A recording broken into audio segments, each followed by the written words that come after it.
Amnesty international ने ये कहा है कि पाकिस्तान के अंदर करप्शन बढ़ी है। और मज़े की बात है कि 2019 में जब 180 कंट्रीज़ में पाकिस्तान 120 था इन टर्म्स ऑफ जो रैंकिंग थी ग्लोबली, और 2020 में हम 124 पे चले गए 180 में, और अभी 2021 है, इसमें हम 140th पे आ गए। बात करूंगा पाकिस्तान के करप्शन इंडेक्स के हवाले से, जिसमें हमने तरक्की की है।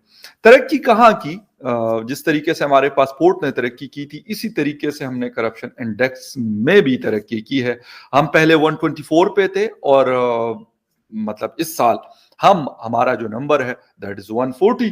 तो इसलिए मैं इसको तरक्की कहता हूं, फ्रॉम द बॉटम ही सही, लेकिन हमने इसमें तरक्की की। वहां पे स्कूलों में चपरासी, चौकीदार, teacher, primary teacher, secondary teacher, इनका अपॉइंटमेंट, इनकी तरक्की का भांडा उस वक्त फूटा जब हमने इस पर प्रोग्राम किया है अभी पिछले हफ्ते। हेलो दोस्तों, आप सभी का स्वागत करता हूं आपके अपना YouTube चैनल पलटवार पर। दोस्तों, भ्रष्टाचार और महंगाई दो ऐसे मुद्दे होते हैं जो किसी भी सरकार को गिरा सकती है।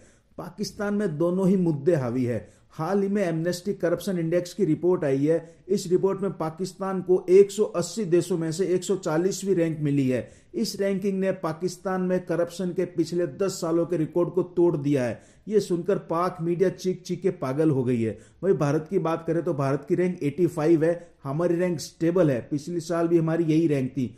हालांकि हमें सुधार की जरूरत है। तो दोस्तों, पूरा देखिए इस इंटरेस्टिंग वीडियो को, और वीडियो अच्छा लगे तो लाइक करें, शेयर करें, सब्सक्राइब करें, कमेंट करें। जय हिंद, जय भारत।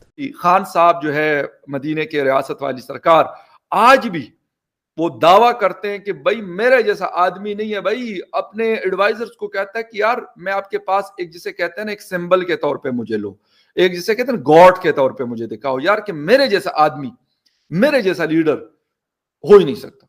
बिल्कुल सर, हम एग्री हैं खान साहब की स्टेटमेंट से कि खान साहब जैसा लीडर बिल्कुल भी नहीं हो सकता। और मैं कहता हूं कि ये मेरी दुआ है कि खान साहब जैसे लीडरों से, भाई मैं कहता हूं सबके लिए, भाई हमारे दुश्मनी क्यों ना, उनको भी मैं कहता हूं कि खुदा उनको भी बचाए ऐसे लीडरों से, जिस तरह हमारे ये सामने रियासत मदीना के अलमबरदार जो अपने आप को कहते हैं उर्फ इमरान खान नियाजी साहब। इन्होंने जो एमनेस्टी इंटरनेशनल ने, जारी बात है, ये जो पब्लिक सेक्टर लेवल की जो करप्शन होती है, इन्होंने 13 एक्सपर्ट असेसमेंट्स किए हैं, सर्वेस किए हैं, बिजनेस एग्जेक्टिव्स को इन्वॉल्व किया है। अब देखेंगे ये उन्होंने एक बड़े पैमाने पे चीजों को नापने, मेजर करने की कोशिश की है। उन्होंने इंडिया का करप्शन जो है उसके ऊपर भी बात हुई है। इंडिया का जो करप्शन है उसकी जो उन्होंने बात की, उन्होंने कहा जी उसका जो स्कोर है वो 40 पे रहा है। अच्छा, पाकिस्तान का जो स्कोर है अगर करप्शन के हवाले से देखा जाए तो वो हमारा इस वक्त I think that is somewhere 28 के करीब है। और इसी तरह बांग्लादेश में भी उन्होंने कहा है जनाब के बांग्लादेश और इंडिया के अंदर चीजें नॉर्मल रही हैं, उनके इंडिकेटर को बदले नहीं है, यानी कि पिछले साल के जो इंडिकेटर थे वो इंडिकेटर अभी भी वही मौजूद हैं।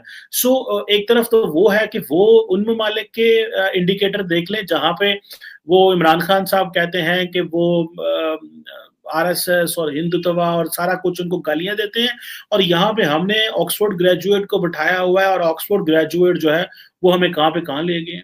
अभी इंडिया जो है आई थिंक वो 85 पे है और बांग्लादेश जो है वो 147 पे है। में जब नौकरियां आती हैं, सबसे ज्यादा नौकरियां महकमा तालीम और महकमा सेहत में आती हैं, फिर वो MNAs और MPAs में बांट दी जाती हैं 8-8, 10-10 के कोटे के हिसाब से। देखें हमने वहां से फिर वो 2-2, 3-3, 4-4, 5-5 लाख पोस्ट के हिसाब से वो उसकी कीमत होती है। और ये मैं छोटी नौकरियों की बात कर रहा हूँ जिसमें डायरेक्ट कोई इम्तहानात इन्वॉल्व नहीं होते, कोई पब्लिक सर्विस कमीशन के, कोई सूबाई कमीशन के, किसी NTS के नंबर।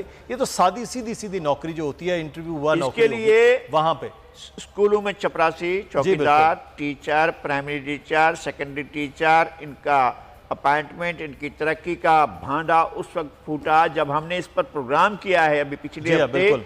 और वजीर आला पंजाब के गांव की एक खातून, बुजदार फैमिली की एक खातून ने जब ये भांडा फोड़ा कि 17.5 करोड़ रुपए जो है वो दे चुकी हैं उन लोगों को जो बाअसर हैं, जिन्होंने अपॉइंटमेंट कराने के वादे किए थे वो अपॉइंटमेंट नहीं दे रहे हैं, फिर उसको गिरफ्तार किया गया, फिर उसकी जमानत हो गई है। अब वो जो है एक बहुत बड़ा स्कैंडल है जिसको छुपाने की कोशिशें की जा रही हैं। तो करप्शन तो ये महकमा तालीम का है, वो खुद हेडमिस्ट्रेस है खातून, वो डिप्टी एजुकेशन ऑफिसर रही हैं, वो बता रही हैं सारे के सारे करप्शन के नाम ले रही हैं, और जिन लोगों के नाम ले रही हैं वो ऊपर वाले यानी चीफ मिनिस्टर के बहुत करीबी लोगों के नाम ले रही हैं। एक बहुत ज्यादा करीबी का नाम लेने से वो गुरेज करती नहीं बोल रही थी। और मेरा ख्याल है कि सब जानते हैं, हमें भी इनका मालूम होता है, हमें भी इनका पता है। अब इसका रोना एक कैंपेन की सूरत में अगर कोई चलाता है तो ही इससे मेरा ख्याल है कि इससे जान छूटने की, करप्शन से आपके पास कोई वो नहीं है। और ये आदिल गिलानी साहब के आप ना माने, हम भी नहीं मानते इसको, जो ये आदाद शुमार देते हैं भी ठीक नहीं देते होंगे। ये तो कह सकते हैं ना PMLN जो है वो कभी इनके खिलाफ कभी किसी के खिलाफ जो है वो ग्राफ बनाती है और ग्राफ बनाकर दे देती है, लेकिन क्या ग्राउंड पर करप्शन मौजूद नहीं है? ग्राउंड पर करप्शन मौजूद है।